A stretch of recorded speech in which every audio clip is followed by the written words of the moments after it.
firman Tuhan hari ini dengan topik melayani dengan kerendahan hati. Di sini kita melayani dengan kerendahan hati. Kerendahan hati, saudaraku, adalah satu sikap hati kita. Sikap hati yang sudah berubah. Diubahkan oleh Tuhan Yesus karena Tuhan sendiri yang berada dalam hati kita ini, saudaraku. Orang yang rendah hati, saudaraku, mengenal kesanggupannya. Masih banyak kekurangan. Dan karena itu dia bersandar kepada Tuhan. Dan Tuhan tidak pernah mempermalukan orang yang berserah kepadanya. Dan orang yang rendah hati, saudaraku, mengetahui bahwasanya segala sesuatu yang ada padanya adalah karunia Tuhan.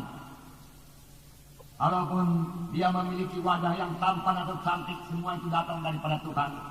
Dan dia akan memakainya untuk memuliakan nama Tuhan, bukan untuk keuntungan sendiri. Walaupun dia diberkati Tuhan dengan berkat yang berkelimpahan, semua daripada Tuhan, yang membuat dia bertambah bersyukur kepada Tuhan. Puji Tuhan, saudaraku. Dan kalaupun seseorang itu yang dikaruniakan Tuhan wajah yang tampan atau cantik, dia tahu, saudaraku, bahwasanya harta yang sebenarnya, hidup yang sebenarnya bukan terdapat dalam dunia ini, tapi dalam hidup yang kekal. Dan dia mencari perkara-perkara di atas. Itulah dia orang yang rendah hati, saudaraku. Memang segala sesuatu yang ada pada kita, saudaraku, segala sesuatu yang baik berasal daripada Tuhan. Firman Tuhan berkata.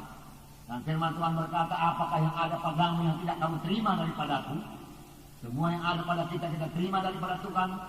Oleh sebab itu, kalaupun kita diurapi Tuhan, kita dipimpin Tuhan, kita diberikan Tuhan hikmat, biarlah semuanya itu kita pakai dengan segala kerendahan hati untuk melayani jiwa-jiwa, untuk melayani Tuhan. Amin, saudara. Nah, dengan kerendahan hati, saudara, kita akan berhasil dalam pelayanan kita. Dengan kerendahan hati, saudara, kita akan berhasil dalam doa kita. Dengan kerendahan hati, saudara, kita bisa bergaul dengan sesama anak-anak Tuhan. Dan ini sangat perlu dalam kelompok sel. Kalau seorang pemimpin kelompok sel cukup rendah hati, saudaraku, dia bisa mengenal semua anggota-anggotanya dalam kelompok sel tersebut. Dan ini akan sangat menolong dia dalam mendoakan anggota-anggota kelompok selnya satu persatu. Saya percaya kuasa doa. Seorang pemimpin kelompok sel yang berdoa buat anak-anak Tuhan di kelompok selnya, pastilah diberkati Tuhan. Baik pemimpin kelompok sel yang berdoa, baik anak-anak Tuhan dalam kelompok sel tersebut akan diberkati Tuhan. Karena Tuhan kita Tuhan yang mendengarkan dan menjawab doa. Oleh sebab itu, pada saudara pemimpin kelompok sel, wakil pemimpin kelompok sel, dia dalam kelompok sel saudara-saudara saling mendoakan. Dan saudara mengenal semua anggota-anggota kelompok sel saudara. Dan saudara mengenal saudara persoalan-persoalannya. Saudara mengenal kekuatan-kekuatannya. Saudara mengenal panggilannya. Saudara mengenal kelemahan-kelemahannya. Dan itu semua saudara bawa di hadapan Tuhan. Dan saudara sampaikan kepada Tuhan dalam doa yang bersungguh-sungguh dengan segala kerendahan hati. Jangan pernah menganggap saudara itu lebih tinggi daripada mereka, lebih rohani daripada mereka, saudara lebih berhikmat daripada mereka. Saudara, kita sesama anggota tubuh Kristus, masing-masing ada kelebihan, ada kekurangan, tapi kita ini semua saling melengkapi satu sama lain. Demikian juga halnya dalam kelompok sel, kita perlu saling mendoakan. Biar pemimpin kelompok sel, saudaraku, merasa dirinya tidak lebih tinggi, saudaraku, dari anggota-anggota kelompok sel, saudaraku, walaupun dia yang melayani, saudaraku. Karena, saudaraku, pemimpin KKS bukanlah suatu jabatan, saudaraku, bukanlah satu kedudukan, tapi satu pelayanan yang dipercayakan Tuhan kepada saudara. Supaya pelayanan saudara boleh sampai kepada maksud Tuhan, supaya pelayanan saudara boleh berbuah, yaitu saudaraku kelompok saudara berbelah menjadi dua, dan kemudian datang jiwa-jiwa baru lagi yang saudara layani dia dengan mengenal dia, saudara dengan bersekutu dengan dia kemudian jadi murid. Semua yang terlaksanakan dengan rendah hati, maka kelompok saudara akan berhasil dan saudara memberi buah kepada Tuhan. Dengan kerendahan hati, saudaraku, kita lebih mudah menginjil. Karena, saudaraku, kita tidak akan merasa segan-segan untuk mendatangi rumah tangga yang di sekitar kelompok sel kita. Karena kita sudah cukup rendah hati untuk datang kepadanya, mengabarkan Injil Tuhan kepadanya. Inilah berkat-berkat daripada rendah hati, saudaraku.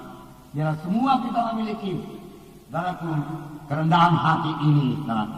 Ini terjadi karena Yesus yang rendah hati tinggal dalam kita.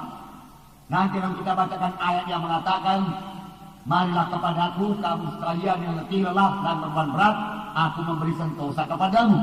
Belajarlah kepadaku, karena aku rendah hati dan lembut hati, maka kamu akan mendapat ketenangan.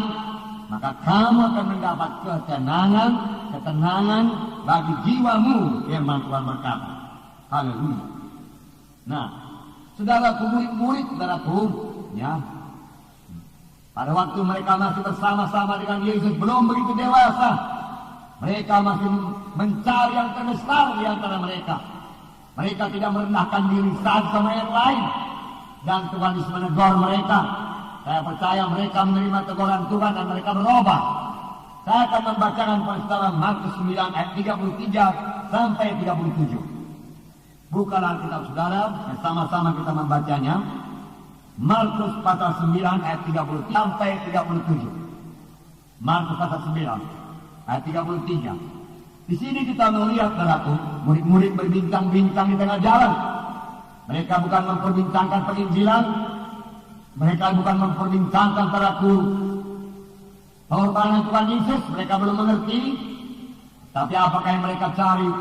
Mereka mencari orang yang terbesar. Mereka berharap menjadi orang yang terbesar.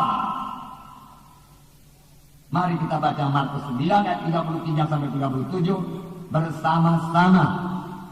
Kemudian tibalah Yesus dan murid-muridnya di Kapernaum.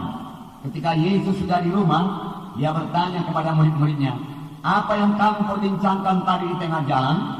Tetapi mereka diam. Sebab di tengah jalan tadi mereka mempertengkarkan siapa yang terbesar di antara mereka. Lalu Yesus duduk dan memanggil ke-12 murid itu. Katanya kepada mereka, jika seseorang ingin menjadi yang terdahulu, hendaklah ia menjadi yang terakhir dari semuanya dan pelayan dari semuanya. Maka Yesus mengambil seorang anak kecil dan menempatkannya di tengah-tengah mereka. Kemudian ia memeluk anak itu dan berkata kepada mereka, barang siapa menyambut seorang anak seperti ini dalam namaku, ia menyambut aku. Dan barang siapa menyambut aku, bukan aku yang disambutnya, tetapi dia yang mengutus aku. Sini telah sementara berjalan bersama-sama dengan Yesus, murid-murid mempertengkarkan siapa yang terbesar di antara mereka. Sampai di rumah, Tuhan Yesus bertanya kepada mereka, apa yang kamu perbincangkan tadi tengah jalan? Mereka diam karena mereka sadar, tidak malu. Mereka tahu bahwasanya yang mereka perbincangkan itu tidak layak. Keras tangis dalam kalau kita datang di bawah kaki Tuhan, kita menjadi sadar akan kekurangan kita, kita menjadi sadar akan dosa kita. Dalam arti yang paling baik adalah kita bertobat. Demikian juga murid-murid ini, Yesus mengasihi murid-muridnya. Seolah-olah Tuhan berkata, boleh kamu menjadi besar. Kebesaran yang sejati dalam dunia ini, kebesaran yang sejati terdapat dalam surga. Biarlah kamu mencapai kebesaran yang sejati, dan aku menerangkan jalannya kepadamu, Tuhan berkata. Dan Tuhan sedang menerangkan jalannya kepada murid-murid ini. Di mana Tuhan berkata, jika seorang ingin menjadi yang terdahulu, hendaklah ia menjadi yang terakhir dari semuanya dan pelayan dari semuanya. Siapa yang mau menjadi terbesar, Tuhan berkata, dia harus menjadi hamba. Dia harus memiliki hati seorang hamba yang patuh. Siapa yang menjadi terbesar, dia harus menjadi pelayan. Dia harus melayani di dunia ini. Dan dia memperoleh kebesaran yang sejati di sorga.